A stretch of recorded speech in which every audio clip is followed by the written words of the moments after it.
Hey y'all, and welcome back to the latest episode of Code Brew. I'm Joe King, and I'm not here with Lukewarm today. He is out being a world traveler, and we are for sure missing him. And, what is he, in the Philippines? I think so. I think he's in the Philippines. So, yeah, so he's out doing big things, and we're super jealous, actually. We kind of hate him right now. But, So I'm here with a guest that you should be familiar with if you've listened to our CVICU specialty episode. Lora Zappem is with us. Hey. It's Lora. So we're really excited to talk about travel nursing today. So we've got a whole episode queued up for you, and I'm ready to dive on in. So before I get too deep into it, I do want to read our disclaimer real quick. The views and opinions expressed on Code Brew are solely our own and do not represent the views of our employers, professional organizations, or any personal or professional affiliates. This podcast is for educational and entertainment purposes only and should not be considered medical advice.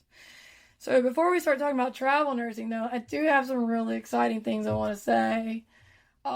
Just that our followers are literally amazing. We are in 38 countries outside the United States. Can you imagine that? What's the coolest country that you know of? I mean, there's so many cool ones. I will say, like, from a geography standpoint, like, I did have to look up some on the map. Yeah. I'm really sorry, Miss Hollis from high school geography. I did have to look a few up on the map. They weren't immediately known to me. Yeah.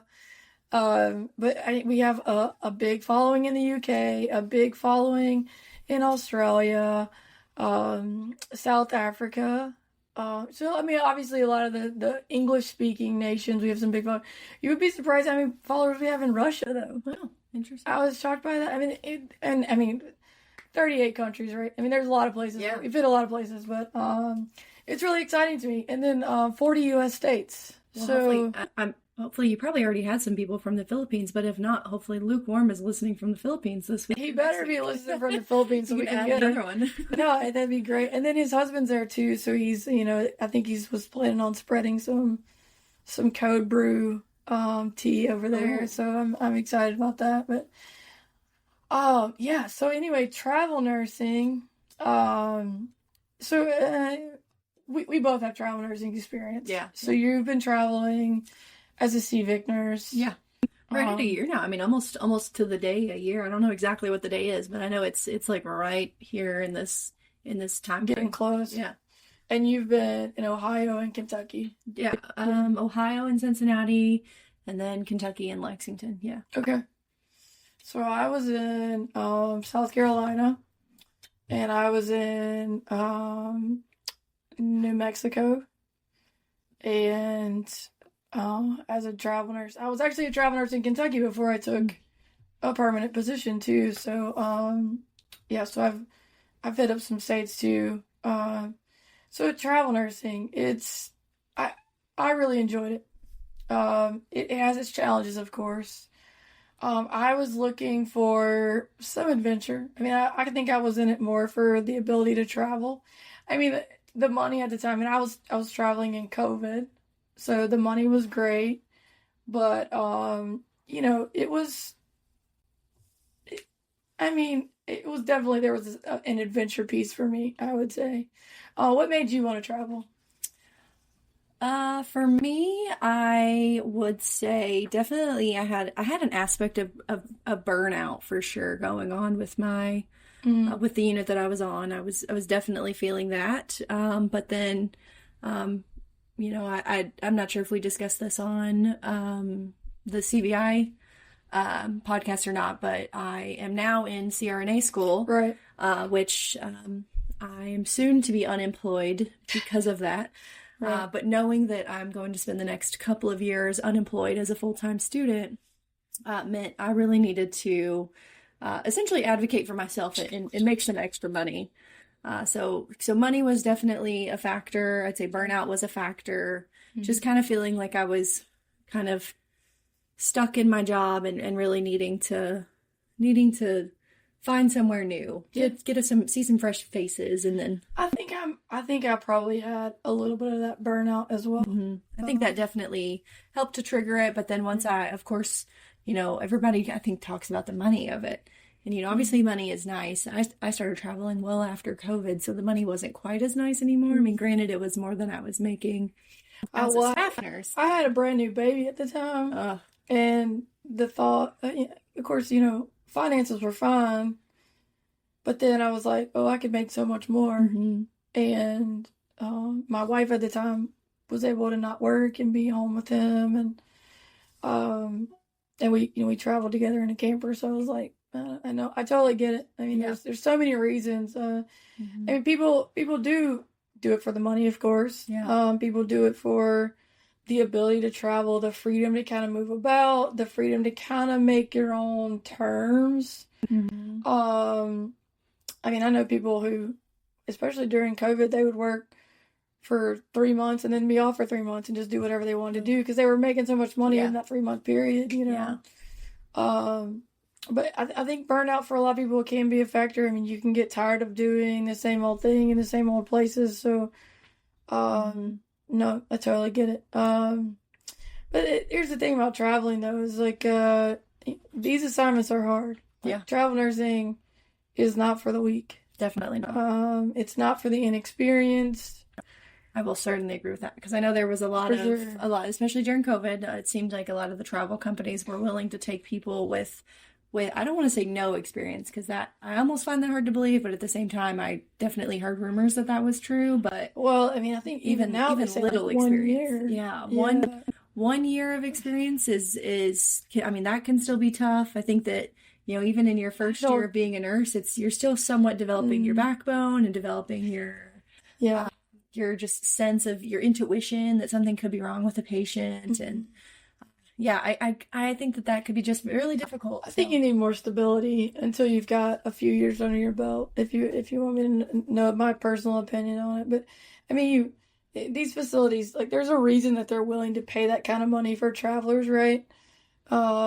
We understand that, and you and I both have spent some time in leadership as well, so we kind of have a much better understanding than maybe some of the people who are newer to healthcare, right? Yeah. So but we don't pay travelers because we want to. When from a healthcare leadership perspective, we want core staff. We want to push for core staff. We do not want to pay travelers. Yeah. You do it because you have to. So you have to remember when you go into these assignments, there's a sort of desperation. Like you have to be willing to, you have to have a pretty decent need for you to be willing to pay a traveler. Yeah. Oh, for sure. So you're going into these experiences where you're probably getting one day of orientation. I think that especially that was the case, in COVID times, of course, granted, I wasn't traveling for that, but, I had a lot of friends who were traveling during that time period. And that was the experience that I'd heard a lot of them had. I remember stories of the nurses who went to New York when they were offering like $10,000 a week to work. I think you had to work 6 days a week. You'd get 1 day off if 1 day off anyway, but for $10,000, I mean that's crazy money. But I do a lot of money for that. Yeah. I mean, I do a lot of things for that. Yeah. But I if I remember correctly, those friends of mine would tell you that like you didn't even get a training day at that particular location. It was quite literally hop in. Here's your assignment and ask for what you need. I mean, it was total chaos. Yeah. And I think now, at least in my experience, I think at my first place I got 2 days, and then the facility that I'm at now I got 3 shifts. Granted, my third shift was kind of a fallout, but it was still officially an orientation shift. But I managed to go by the whole shift without a patient. I don't know how I got so lucky, but that'll never happen again. Waiting for a patient to get flown in that never got flown in the entire 12 hours. It's like, all right, well, this is an orientation shift, and I didn't have a patient, so yeah. Did I really orient at all? Well, and a lot of times, I mean, I had at one place I had 1 shift. At one place I had 1.5, which was a little odd, and then in another place I did have 2. full shifts. And it's kind of seems like 2 is, at least nowadays, 2 is kind of the average. Yeah. Like aside from maybe like learn mod or like the online modules they make you do, official days on the unit with another staff or potentially another traveler, learning where things are, how to work their charting system. Yeah, 2 days is kind of the typical, it seems. Like, let me figure out my mind map of the department. Yeah. And then let me make sure I understand, like, I mean, from your standpoint, it'd be like understanding your doctors and like your post-op protocols. And like from the ED standpoint, it's the flow of the department a lot has to do with it, and like your typical patients and that kind of thing, because that does vary from place to place. But yeah, I mean, it's you got to be ready to roll. Definitely. And I just don't think roll with punches for sure. And I just don't. I've never met someone who only had 1 year of experience going into travel nursing that I thought appeared to be really successful. I think it was a very stressful, very unpleasant situation for them, and I feel like you really have to know your stuff for you to go into these situations. So I think it's important if you want to go into travel nursing when you start. I did a lot of research, right?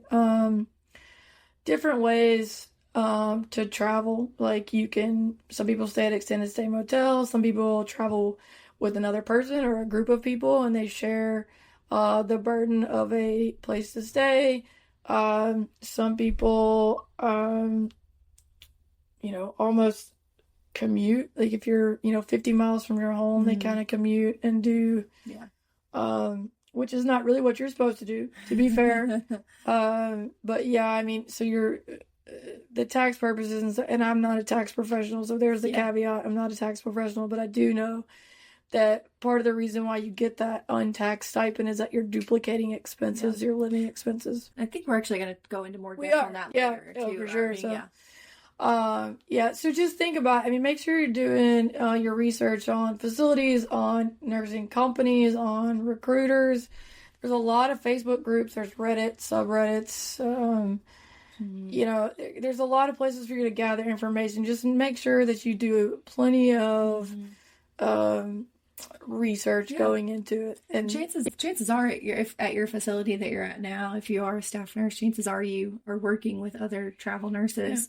Ask them who they are working through, and have they had experiences at certain facilities, or with certain companies, or certain recruiters with companies and things of that nature. So it's definitely, it's a word of mouth game, just like it is working for any staff hospital, I think. I think it is too. I mean,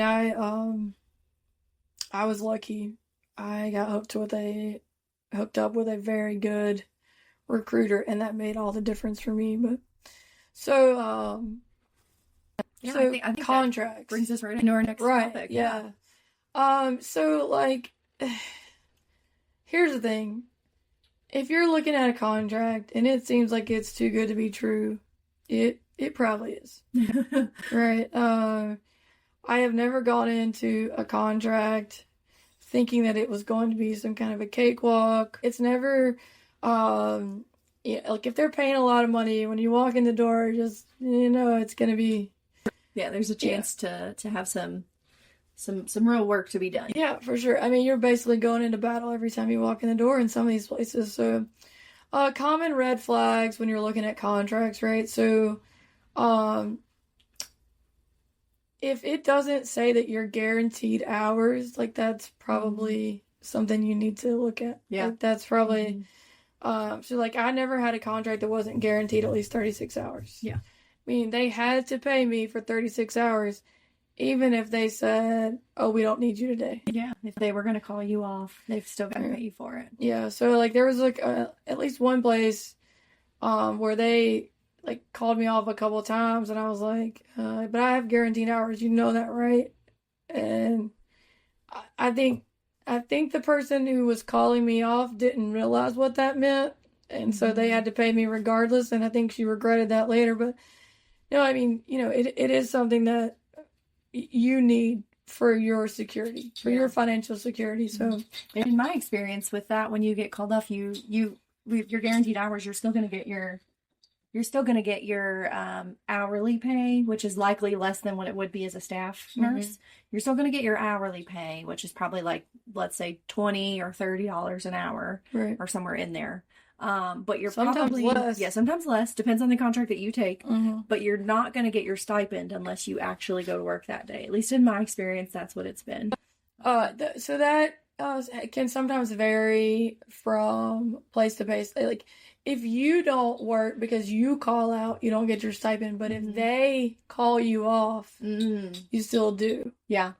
Well, I never had that happen to me. My first job, I had the guaranteed hours, but they saw it as like, yeah, we're simply not going to be calling you off. Yeah, if we're going to be paying you, you're going to be here. Which is typically what you would do. They called off their own staff, and I was like, can I please get a day off? Yeah. No, and you're not going to get one because they got to pay you regardless. Absolutely not. Yeah, no, I totally understand because there's been several places where they were calling off their staff for low census or whatever, because in the ER that does happen from time to time. It's not super prevalent in the ER, but because there's so much ebb and flow in a census, but it does happen. But they would bring in their travelers because they had to pay them regard. So that was so other than guaranteed hours. Sorry, I had a quick comment on that. No, eventually, that actually starts to create a little bit of animosity among your staff nurses, because then your staff nurses are utilizing all their PTO hours because they're consistently getting called off. So I shouldn't say consistently getting called off so often, but in some cases, they get called off so often that they're like, well, why are we paying the traveler so much to be here, yet I can't get my pay, which is a valid argument, honestly. No, it is a valid. Yeah. It's a valid argument, and it's definitely, it starts to mess with the staff morale. So it's just one of the pros and cons of the traveler game. And I will say, like, I have encountered, and I won't say it was a lot. I can think of like basically one person at each place that I worked as a traveler, but there was like one person at each place at least that was like, yeah, I don't like you travelers, and just.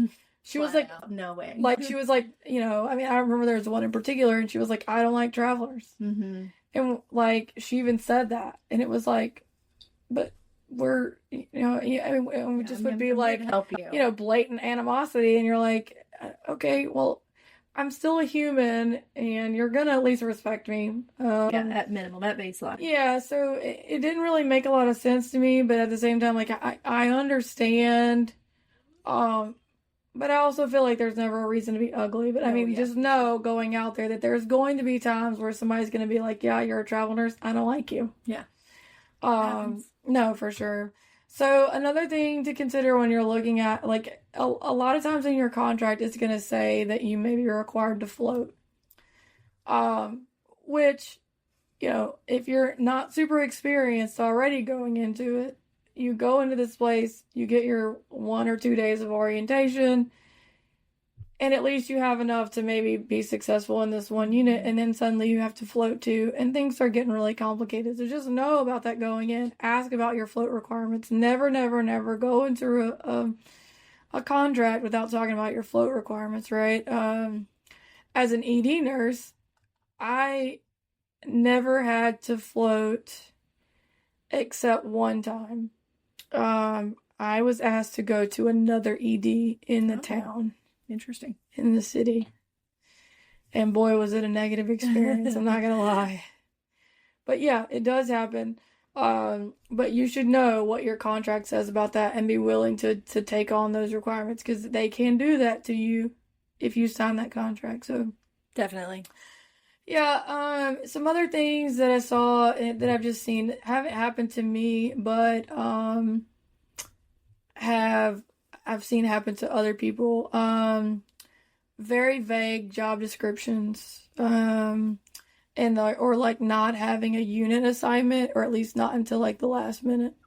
So there's always a possibility. I mean, I don't want you to think that people are always out to get you necessarily, but you have to protect yourself. And you do have to protect yourself. You do. Yeah, you do. So you have to be going into it with the knowledge that you need to be considering what all the fine print says. So, Mm-hmm. so what about recruiters? I have to say, I had an excellent recruiter. Um, my recruiter, and we're still friends. I met her through, her name is Laura. Okay, That's her real name. That's her real name. Yeah. No, she was always super helpful, always had my back. Um, you know, I felt very confident going into a contract knowing that she had made sure all the I's were dotted, the T's were crossed, and everything. So, like, anytime something came up that there was a problem, it was never because of my recruiter, and I knew that. So, I mean, there was one time where my start time got delayed because of some issues with like a separate entity that handled contracts for a hospital and stuff. And I was like, oh my gosh, what is happening? And I knew that Laura was taking care of me. So, I mean, just you really would need to do your research on recruiters and have someone that you have a good relationship with. Because I'll be honest with you, there are recruiters out there who aren't doing it for the right reasons, right? Yeah. Or, yeah, I mean, everybody's got to feed their families, but, you know, I've heard people having their recruiters ghost them, like they're mid-contract, they can't get a hold of anybody. Recruiters have lied to them. There's, you know, some shady agency business practices and stuff that their recruiter was a part of. You know, giving you lowball offers and stuff. And, you know, the supply and demand is real, right? So we have to understand the business of it as well. But like I said, I mean, having a good recruiter can completely make or break your experience. Yeah. I've had two recruiters myself. It's the same agency, but I just had one recruiter leave the agency. Yeah. So I've had two total. My first one, I loved her, and she was a recommendation from another traveler that was on my unit. I really liked her a lot, and then she left, and I just kind of got automatically assigned to a new one. And at first, I wasn't so sure about the new one, and she's my current one. She's grown on me a little bit, though. She's never, you know, done anything to make me suspicious of her. She's, you know, in this, I have a lull period between basically the whole month of May where, you know, I will be essentially unemployed, but in between, unemployed, but, you know, in between starting school. So I don't really have anything going on. And she's really tried hard to try to find little like 2 or 4 week contracts for me to like just to kind of fill my time in May.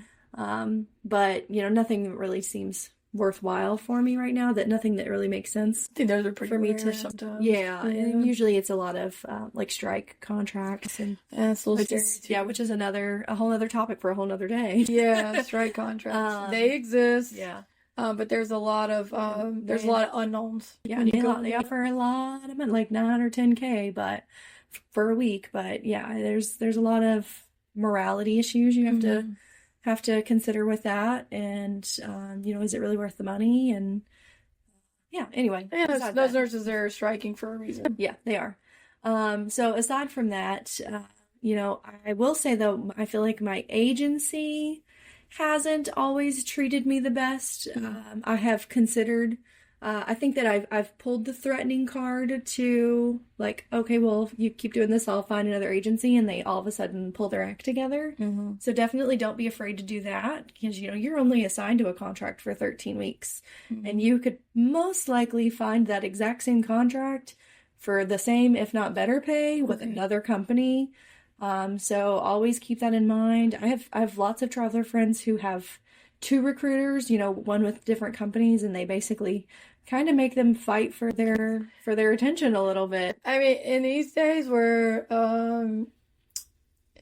you know, a lot of people have left travel nursing because the rates have dropped. I mean, you can kind of do that kind of stuff. Yeah, the travel or the agencies themselves are a little bit more desperate. So yeah, I've had a little bit of some well, they were making COVID money too, and now they're not. Yeah, and now they're not. Yeah, everybody's hurting. So. Right.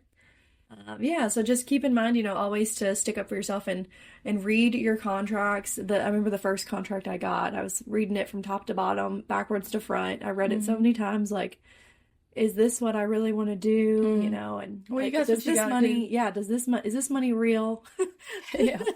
Is this for real money? Yeah. So, Well, is this Monopoly money? and you can definitely make some great money, just as long as you really have measured expectations about Yes. what it's going to be like. Yeah, So, I mean, absolutely. now, and some places need travelers because there's just a staffing shortage, period. It may not have anything to do with the facility. I mean, Yeah. there is a healthcare staffing shortage, right? Yeah. Everywhere. I don't know of a lot of places that aren't dealing with a staffing shortage, but there's also sometimes there are reasons for more profound staffing shortages, right? Yes. So we know that. But I will say, as far as agencies goes, when it comes to like negative stories, I see that has more to do with agencies a lot of times than recruiters. Yeah. From my The experience that I've recruiter seen. really wants you. They want your business, Yeah. if you want to consider it as that. Well, they have a personal relationship with you. Yeah.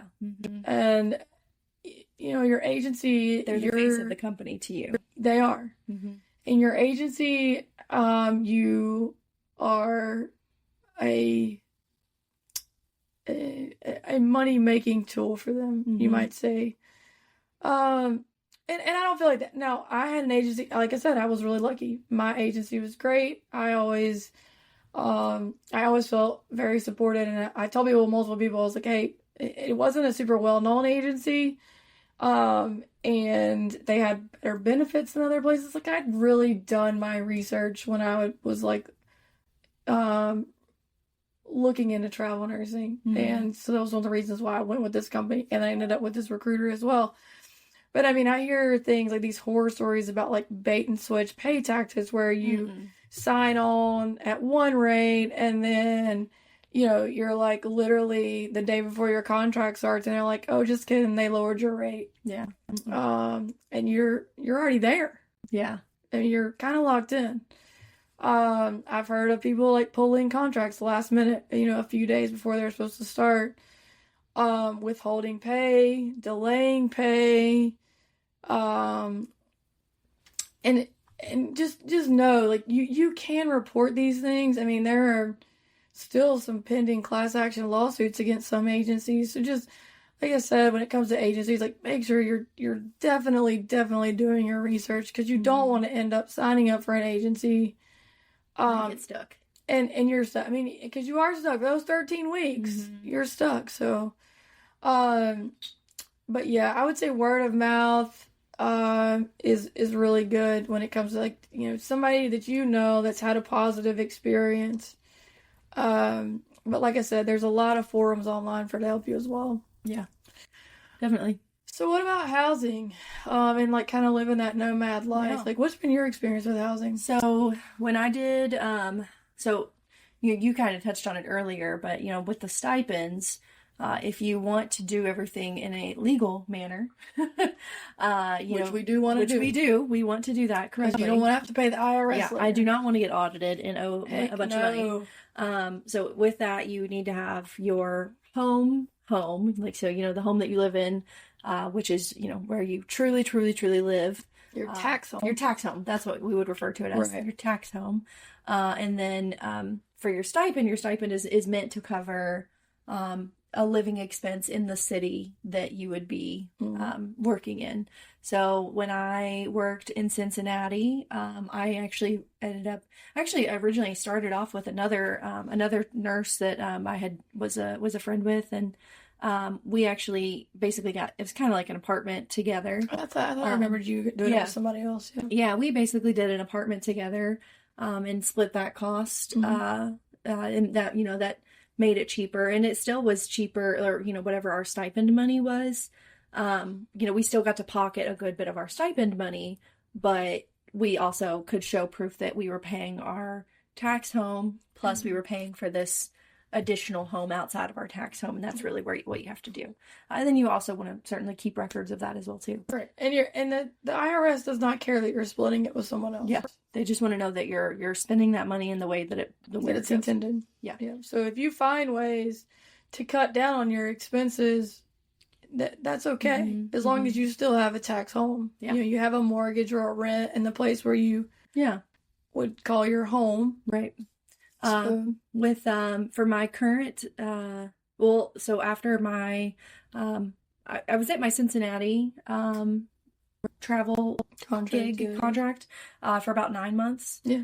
You were there for a long time. I was there for a while. Yeah, you were really happy there. I really liked that. Yeah. They loved me and I loved them. Yeah. It was hard to leave. Yeah. But it can be like that. Yeah. I had one like that too. Yeah.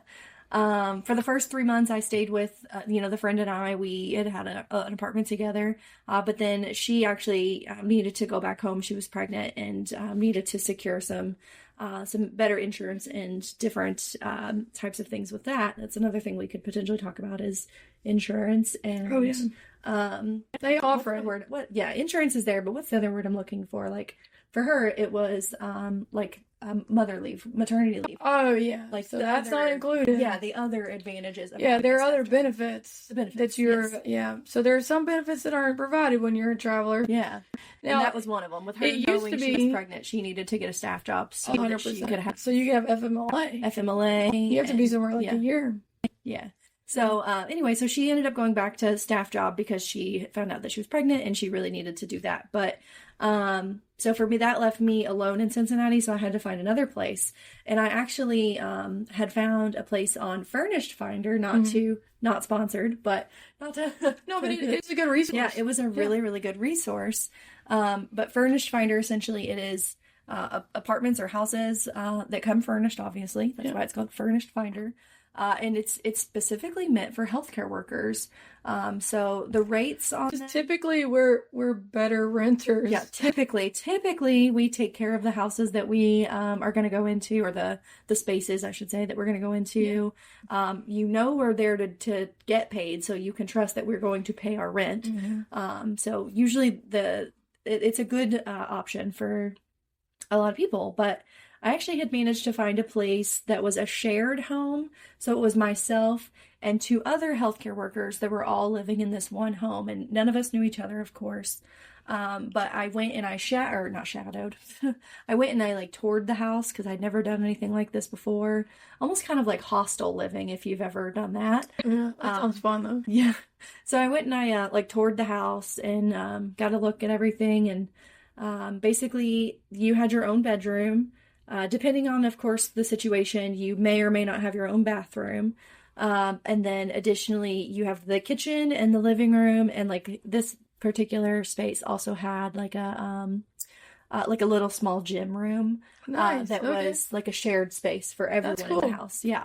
So basically you have your own little private space, and then everywhere else is a shared space. And then of course you're staying there with 2 other medical professionals. Mm-hmm. In my case, it was another nurse who worked at another local hospital, mm-hmm. and it was an X-ray tech who actually worked at the hospital that I was at. Mm-hmm. And I'd be working some nights, and all of a sudden here come my roommate, and I'd be like, "Hey, roomie." It'd be really weird, but I know that's cool though. It gives you option to meet someone, in a city where you don't know as many people. Yeah. I mean, granted, I kind of thought maybe I'll make a friend out of this because me being the social butterfly that I am, those people were not interested in becoming friends with me. Not you. Well, the X-ray tech, she was a little older, and then the other nurse, that particular room, because I was there for 6 months, the nurse was actually filtered out. There's actually one of the nurses that was there works with you in the neuro ICU.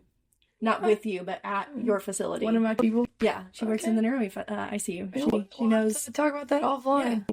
Yeah. Yeah, but they. Did you ask her why she doesn't want to be your friend? Well, I wouldn't say they didn't want to be my friend, but they just I never asked, "Hey, do you want to ever hang out?" But it never came up. So it was basically we were just busy. Kind of all I wouldn't say tiptoed around each other, but we all we just did our thing, and nobody really talked to anybody. When you're there, you're working. Yeah. You have family obligations back home. Yeah. You have us here, mm-hmm. that we are very demanding friends. Very demanding. Very demanding. Yeah, and for me, anytime I wasn't working, I always came back home. Yeah. And the X-ray tech, she was the only one that was truly not somewhat local. So myself, and then mm-hmm. the other room, even though it was a couple of different nurses that would go in and out. Mm-hmm. All lived within a couple of hours or so away. Mm-hmm. So we would all go back and forth when we weren't, scheduled to work.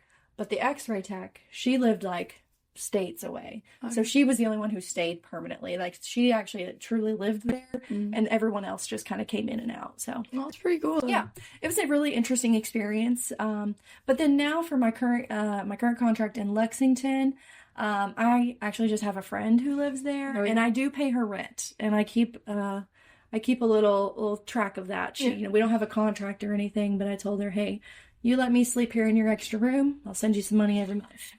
Well, the caveat for that is this: like, if you're gonna do that, make sure your friend knows. And this is, I'm sure you're doing it correctly, but they do have to report that as income. Like, you're gonna be reporting that as what you're paying for housing on your taxes. So if they are like, if you're paying them cash or quote unquote under the table, the IRS is gonna find out because you're having to report it, as you know. Because that's my caveat, is like, as long as everything's on the up and up, you'll be fine. Yeah. You know, if it feels like maybe things are, maybe a little gray area, then you may not be fine. They may come knock on your door. Yeah. Well, what about your experience in the camper RV life? Well, you know, well, I'm a big supporter of it. I would say it was a good experience for the most part. We were able to find some great campgrounds. Campground people are very friendly. We made a lot of friends, especially when we were in New Mexico. We made several friends in the campground there that we're still friends with.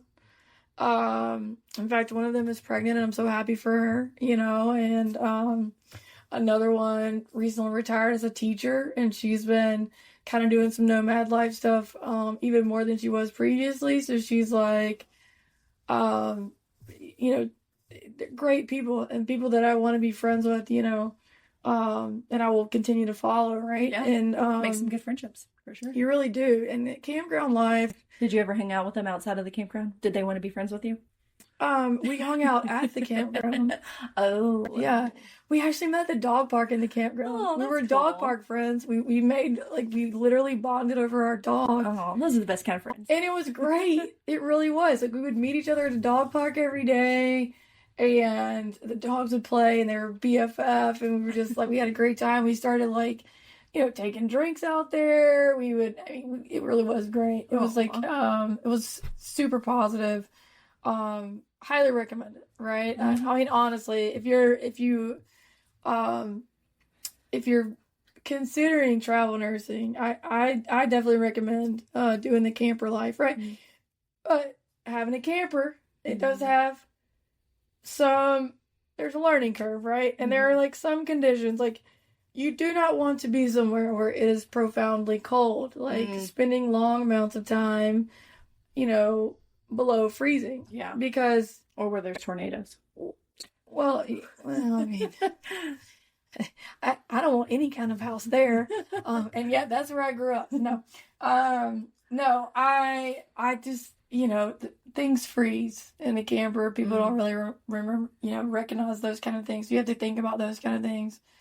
I think campgrounds have a lot of amenities too. I mean, my son got to swim, you know, a lot. We had some cool places, and we made some really good friends in South Carolina too that I'm still friends with on Facebook too, and I just, you know, realized I hadn't even mentioned them. So, like, we made great friends everywhere, right? Yeah.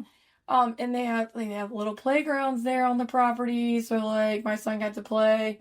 And then generally campgrounds, as long as you're doing your research, campgrounds are pretty budget friendly, and then also, like, they're pretty safe for the most part, and you can kind of feel confident walking the dogs or whatever, you know, not feeling like you're gonna. Yeah, there's a campground not very far, like maybe 10 minutes from here, that a lot of Louisville travelers.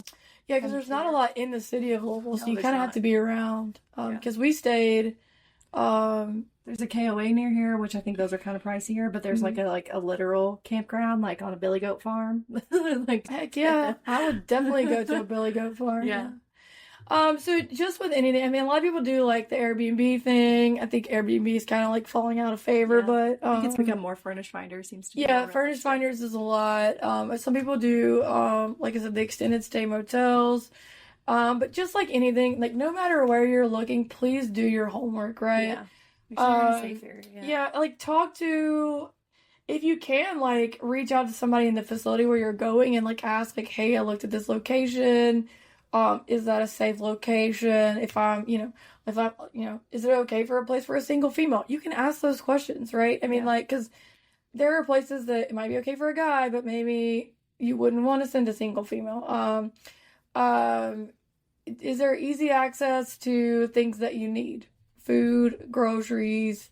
If you're in the middle of nowhere on a goat farm, there may not be a Taco Bell that's open 24 hours close by. Well, there is one. So, I mean, and let's be honest, I am someone who needs a Taco Bell. I Taco Bell for lunch. I love Taco Bell. Don't tell my husband.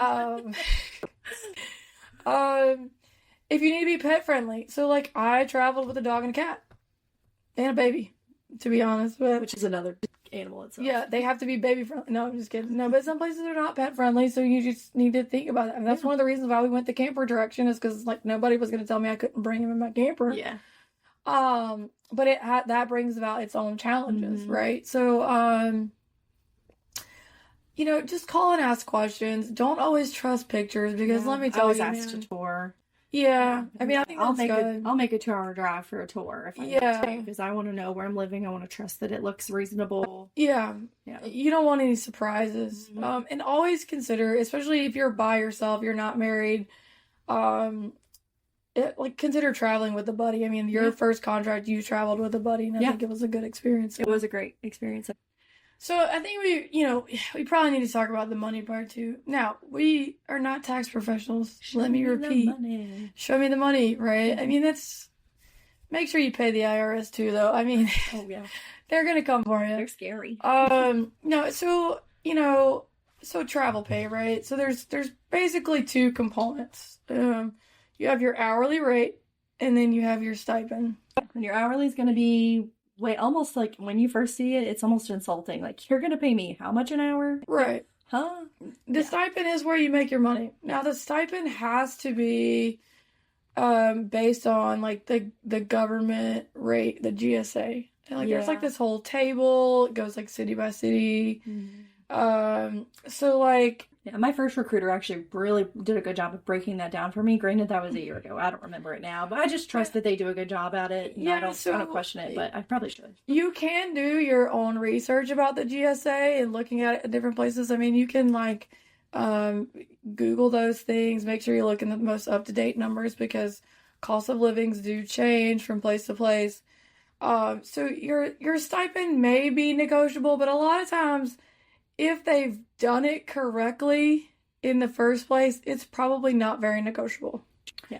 I've had one instance where I did get it negotiated up, and that was because my friend who I traveled with, we were doing the exact same assignment. She actually went with a different company, was making significantly more on her weekly pay than I was. And I was able to take her contract, get a copy of her contract, send it to my people, and be like, hey, we're doing the same contract. Why does this look so different? And they were able to boost me up a little bit. It still did not match hers. Right. But, I mean, let's be honest, at the same time, I was happy to make what I was making. Any boost was going to make me happy. I was locked into the contract regardless. Right. Any boost was going to make me happy, but they were able to bring it up. It was like maybe a couple $100, but that's still a couple $100. No, I mean, that is, so, I mean, if they, like I said, if they've done it correctly to begin with, and they have based it off the GSA. They were not happy to increase it, let me say that. They were like, I don't know how they're paying this person so much money, because this is what it should be, but... Right, so this goes back to agencies. Just remember, so there's a billed rate, right? The hospital is going to pay a bill rate, okay? And out of that bill rate comes your hourly pay, your stipend, and what the agency makes. Okay? So the bill rate doesn't change. If you negotiate, you're taking money out of your agency's pocket. Exactly. Is how they view it. So just know that going in. Mm-hmm. So like how I keep saying, do your research, right? But so like I said, the hourly rate, which is going to be taxed, your hourly rate is going to be taxed. It is going to be taxed just like it would at any other job, right? I want to say, I mean, can we talk specifics? Is it okay if we talk numbers? Yeah, we can. Okay. Yeah. So I want to say that I know my hourly rate right now is $26 an hour. Mm-hmm. And I think that my hourly rate for Which my is first... less than new grad rate. Yeah, for sure. And I want to say my hourly rate for my first contract and all the way through the full like 9 months I was there was $20. So again, when I said like I first got my contract and I was like, you're only going to pay me $20 an hour, this is insulting. I'm currently making, it was probably somewhere 35 or so as a base pay for a staff nurse. So like that's just it's insulting at first, and it's like wait a minute, I thought I was supposed to be making money here. But you're paying less taxes. You do pay less taxes on that. Yeah. So once you figure out how the system works, you realize that it definitely is more in your favor to make a little bit less on that hourly rate and more on your stipends. Right. So that's where you want to, if you can make more on your stipend and take a little bit of a cut on your hourly rate, that's what you want to try to do, because the tax-free money is way better. But why is it tax-free, right? Like we said, it's because the government expects you to duplicate expenses.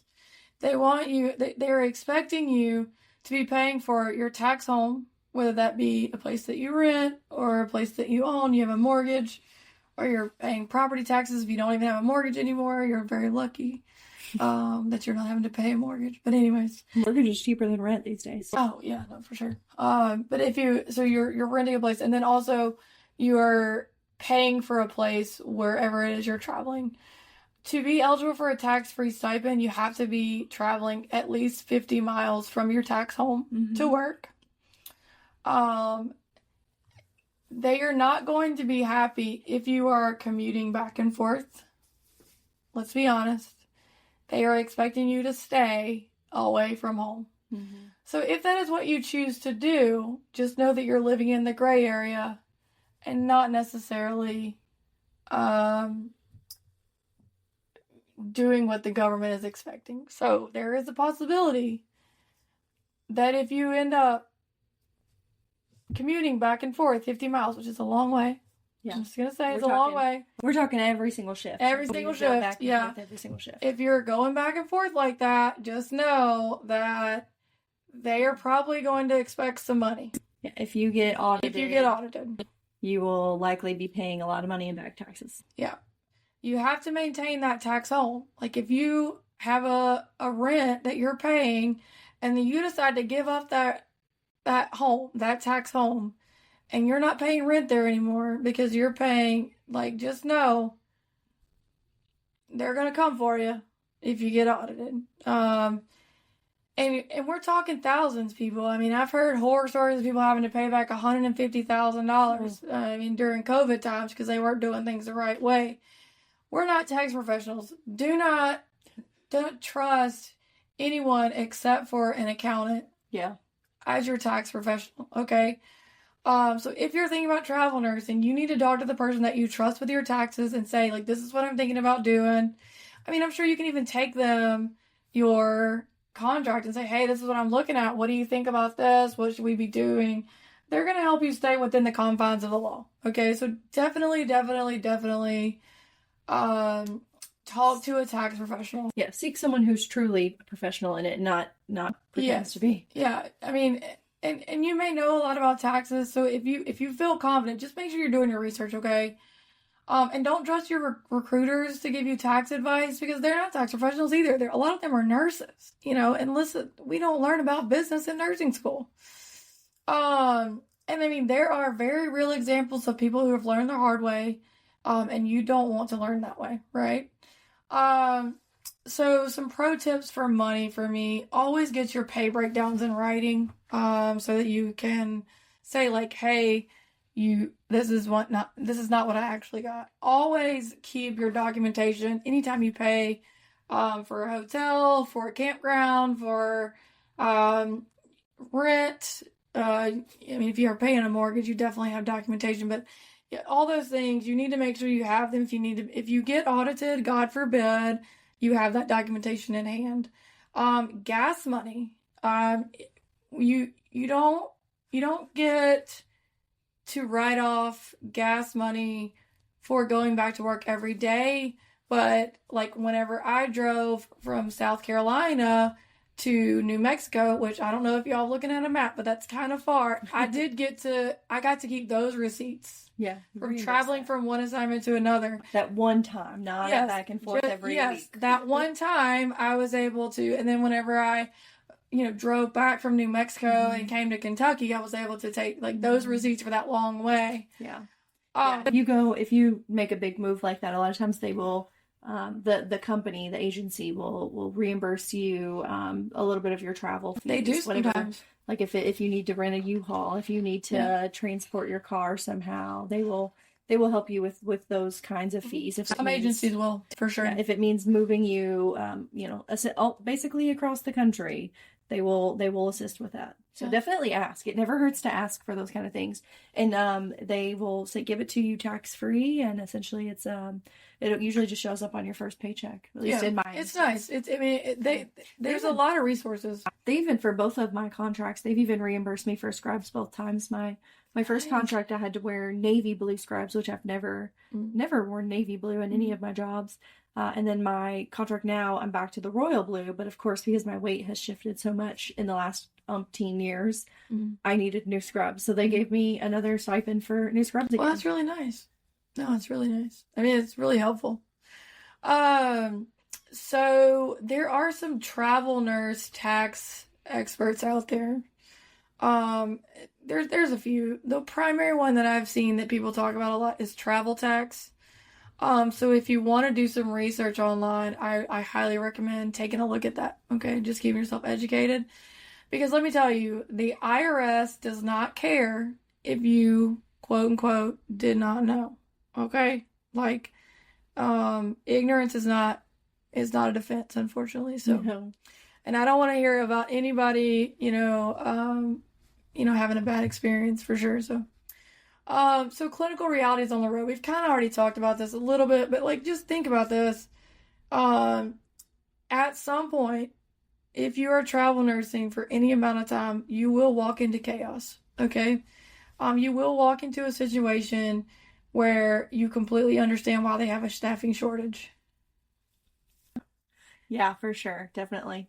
You can see it on some places. You can understand why and what the problem at heart is. Yeah. So, I mean, like, I had pretty good experiences, I will have to say, but there was one place in particular that I was like, okay, I would never take a core contract. I mean, a core staff role here. Like, never, never.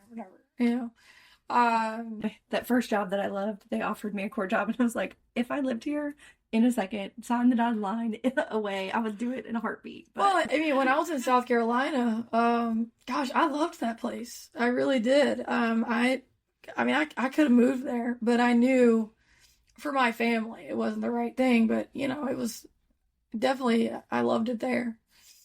So you're gonna be the new person, okay? And you could be the new person every 13 weeks. Yeah. So for me, I really hated having to prove myself every time I walked in the door. I mean, and you do. I mean, you can extend your contract sometimes, and you stay somewhere, and it's so nice to be able to stay somewhere for a little while. But because whenever you walk into a place and it's brand new, they don't know you, and they're gonna basically not trust you. Oh yeah, definitely. I feel like this is the case for any other traveler I've encountered, for my own traveling experience. When you're in a room, or I shouldn't say when you're in a room, when you're kind of, maybe you're sitting nearby and you're charting, and you can tell that something's happening in a nearby room, and you offer to help. There's definitely been times where, like, I'll go in and say, like, hey, what can I do? And I'm the new person, they don't know what I'm capable of, or if they can trust me, and they're like, oh, it's okay. Like, you can tell they probably definitely clearly need the help, but like they also don't know me, and they can be like, oh, it's okay. Like, we're all right here. But then give it a couple weeks, they start to know you, they start to understand what you are good at. Mm-hmm. And then they're like, oh yeah, come on in. Oh, yeah. Here's your role for the day. Yeah, and you definitely can tell whenever that shift occurs. Like, I remember one place, like I knew when that shift occurred because they were like, "Oh, can you precept this for a new person?" Yeah. I'm like, oh, okay, yeah. So you trust me? Okay, yeah, I can do that. Yeah, no, I understand. Oh, so you want me to train people, huh? Well, and I mean, if you're good, that does happen. Like, Yeah. I mean, there are some places they're short on staff, and they want somebody experienced to train their new staff. And listen, like, of course, I love to teach. Yeah. You love to teach. Yeah. So, like, for me, I was like, oh, of course, give me that kid. Let's do it. No, but yeah, I mean, having to prove yourself, it does suck. It was something that bothered me, but I was like, okay, I guess I'm just gonna rise to the challenge again. So you get kind of used to it after you kind of understand that that's just the beast of it. Yeah. But you have probably also looked at somebody that way before, so just know that, you know, like, I mean, we all do that if you don't know somebody. So, and then at the same time, that's kind of my next point. Like, trust no one. But I mean, you're going to make connections, right? I mean, we do that. I mean, I guess you may not. Some people are really introverted and they don't really make connections, but I am someone who makes connections, and I know you are. At the start of my shift, I mean, even at the assignment that I'm at now, if they have so many people, whether it be on staff or on travel, or like whether it's a float nurse, I mean, I'm coming to the end of my contract, and even just my most recent shift, I looked around and I was like, I know one nurse that's around me. I don't know any of these. These are all fresh faces. So like, whoever's sitting next to me for the night, like, hey, hey, my name is Laura. You know, what's your name? Hey, these are the rooms that I have. Let me know if you need help tonight. This is where you're probably going to find me. Yeah. Like, I like to introduce myself, like, what's your name? So that we don't have this awkward, what's your name again? When I actually do need your help. So that's me, but I'm also super outgoing, and I'm never afraid to like introduce myself to somebody. Like, hey, listen, But I'm a badass. My name's Joe. And I totally get it. I mean, I never meet a stranger. But like, I think for me, like, one of the things I try to recognize is like, not everybody are like that. So maybe I should introduce myself. Because they maybe be like, I don't know what to do with my hands. You know what I mean? So, but yeah. So also, like, being a traveler doesn't mean that you're immune from drama. Yeah. Right? And it also doesn't mean like you may not get stuck with ratios that you don't really agree with. Number one, try to stay out of the drama, man. Like, come on, you know. I mean, I know some people feed off of that. Like, I get it. I do like listening to other people's problems, but I don't want to be a part of them. So I'm a one ear open kind of gal. Like, what's going on here? I'm gonna stay right here. But I don't want to be a part of it for sure. But and then when it comes to ratios, like, remember, like, you do have a license to protect, and at the end of the day, it is your responsibility and yours alone to protect that license. If you can do that in a way that is professional, you know, I highly encourage you to always be professional. But, you know, if you're getting pushback and you feel like something is really an unsafe situation, don't be afraid to speak up. Yeah. So, like, you know, I feel like I've had situations where I felt like, things were a little wild, but I've never been in a situation where I feel like they were unsafe. So I've been pretty lucky. So, you had like some really rewarding moments that you want to talk about, or? I would say rewarding moments. Definitely that first assignment that I had. The one I was there for 9 months in Cincinnati, and you know, they let me train. So I remember the first day. It was kind of towards the end of my contract, end of my time there, I should say, and all of a sudden there's this new guy that shows up, and he looks at me and goes, "You're Laura, right?" And I said, "Yeah." And he goes, "I'm with you tonight." And I'm like, "Are you sure? I think there's somebody else named Laura. Like, let's make sure that you're with the right Laura." Not that I'm not capable, or not that, you know, but it just had been the case at this facility that, like, that the travelers did not train the new people. So suddenly they forget you're a traveler. Well, yeah, I thought I was like, so I went to the charge and I said, totally don't mind. I would be glad to have I think he was a new grad. Right. I said, I would be glad to take him on, but I just want to make sure that this is what you guys want. And they were like, yeah, honestly, you're the most experienced nurse tonight. I was like, oh, okay. I know the feeling. Yeah. So I'd say like when they start to trust you, of course that like builds that. And then for that particular unit, I remember we had this one night where we actually had 2 rooms that were right next to each other. A lady that had a balloon pump. And I really wasn't too super involved with her case because her nurse was like handling it like a champ. But circle in the drain, they could really tell that patient was not doing well. And then the room that was That's a medical term, circle in the drain.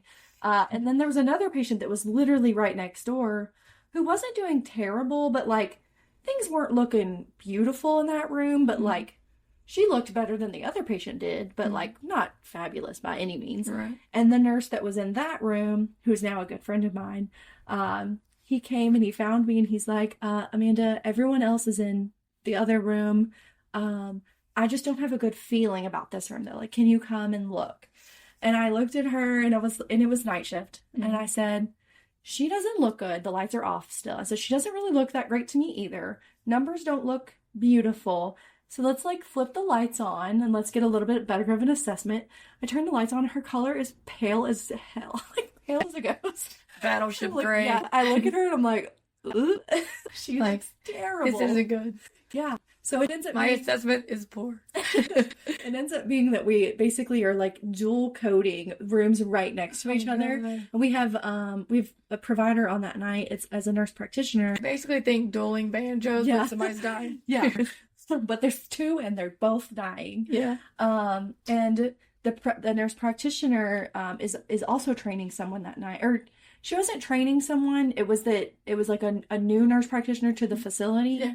But someone who like knows what they're doing. Right. She just was new to us. Yeah. And I'm like, so I know you guys are clearly busy in here, but next door is also not doing well. I said, I can take care of this situation if you would like, as long as you don't care what I do. I can fix it as long as you give me control, basically. And they were like, do what you need to do. We're like quite literally back to code here. Spread your wings. So we ended up, this lady, I mean, she is not doing well. I mean, I think that I am like pushing drugs. I don't remember exactly what we did, but we pushed some things on her, got her doing a little bit well, or a little bit better. And then before shift ended, we put that patient on ECMO. The other one was a full-on code.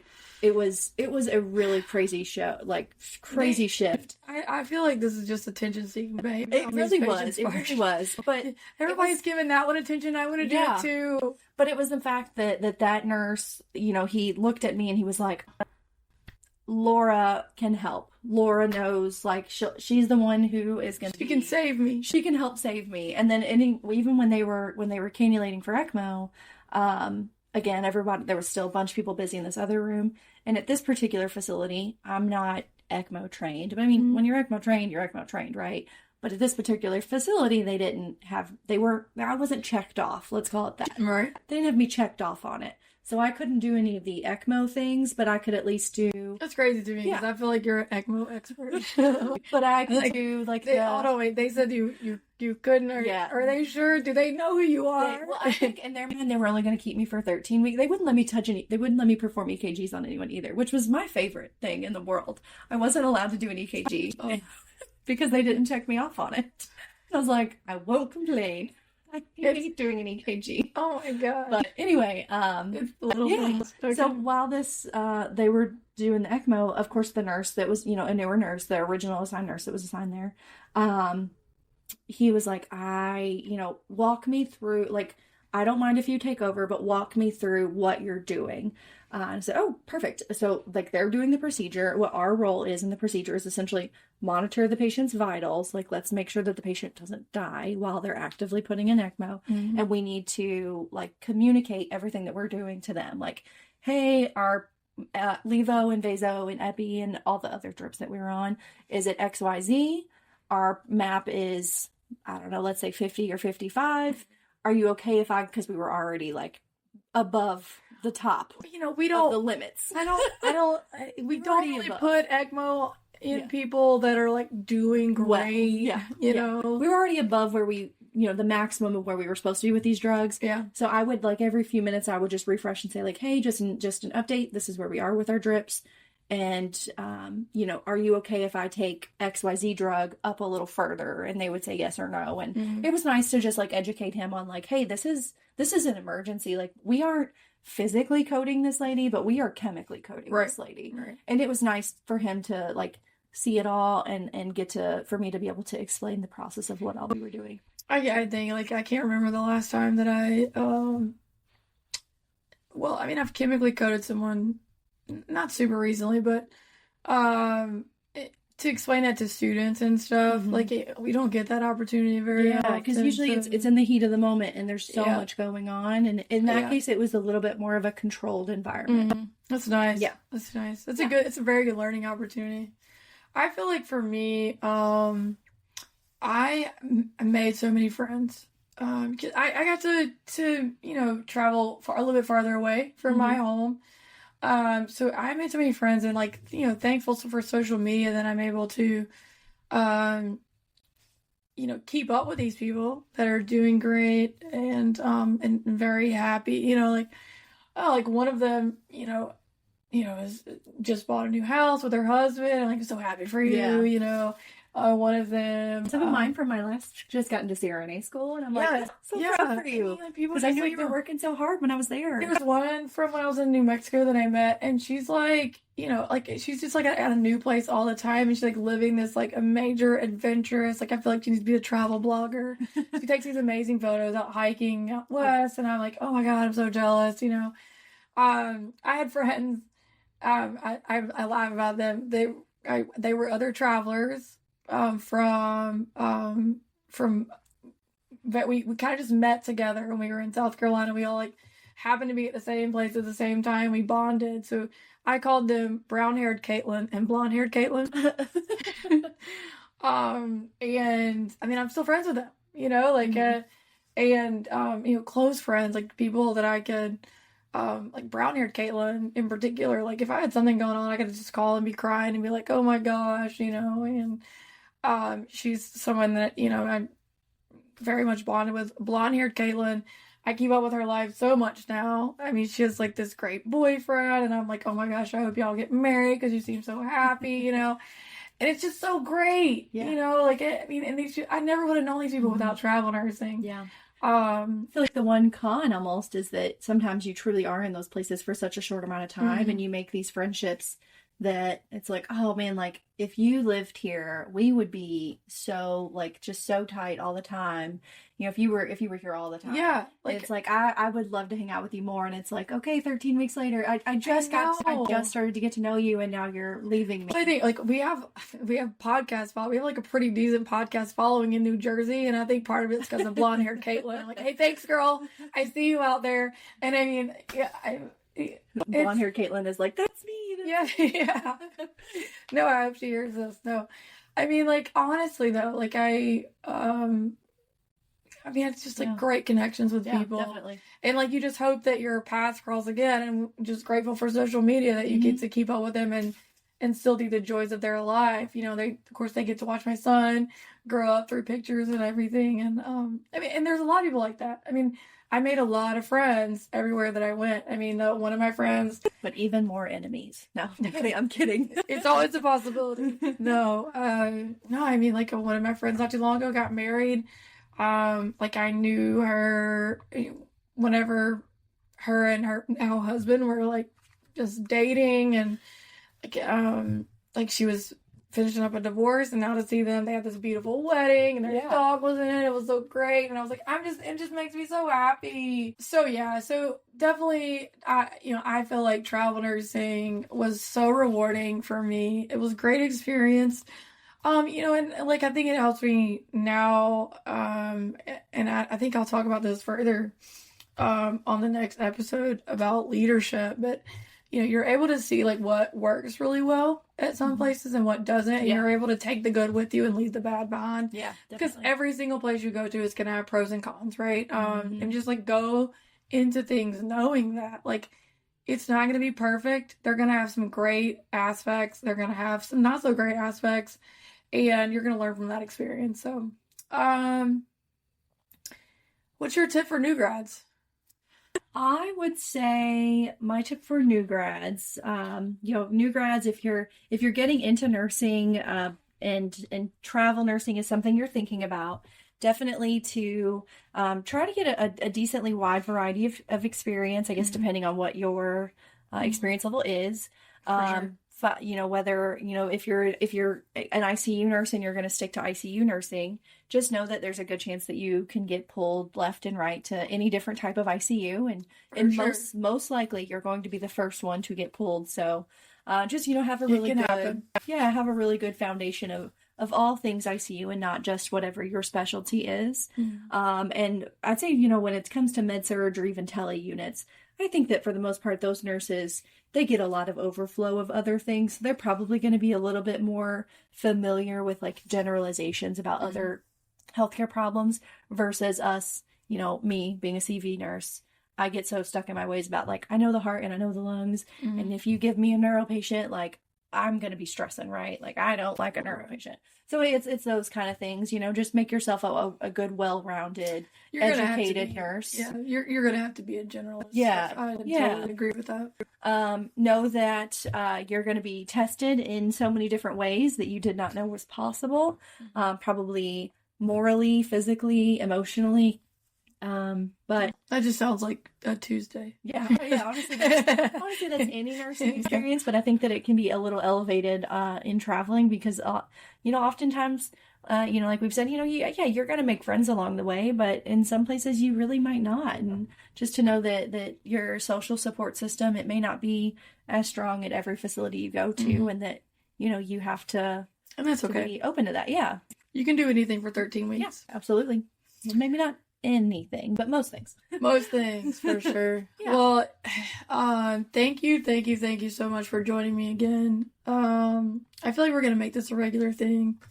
Like you and I chit-chatting? Yeah, no, I think, I do want to have you back on because I want to talk about the CRNA school piece. You've been through a journey with enrollment, just the admissions process and everything. I think there are a lot of people who could identify with that. So I think soon we'll have to talk about that and dig a little bit deeper. So maybe I can get a couple friends on. Oh yeah, it would be great, for sure.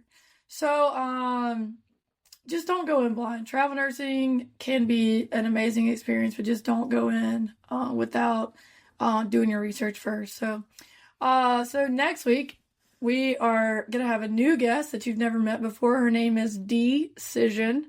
And we're going to be talking about, like, the path to leadership and probably even, like, some less, like, some non-traditional roles as far as nursing goes, like, away from the bedside. So we're going to dig a little bit deeper into that. Swing by the merch store. It wasn't that long ago that I redid everything. I have extended our 10% off on your first order. The code is BrewCrew10. And so everybody from now on your first order, 10% off. And we've got tumblers, we've got shirts, I've got a hoodie. I may have a really cool model here soon that I'm going to post on social media wearing one of the hoodies. We'll see. Oh. And codebrewpodcast.myshopify.com. Reach out to us on social media. We have Facebook, we have Instagram, we have a TikTok that I'm still trying to figure out, so please bear with me.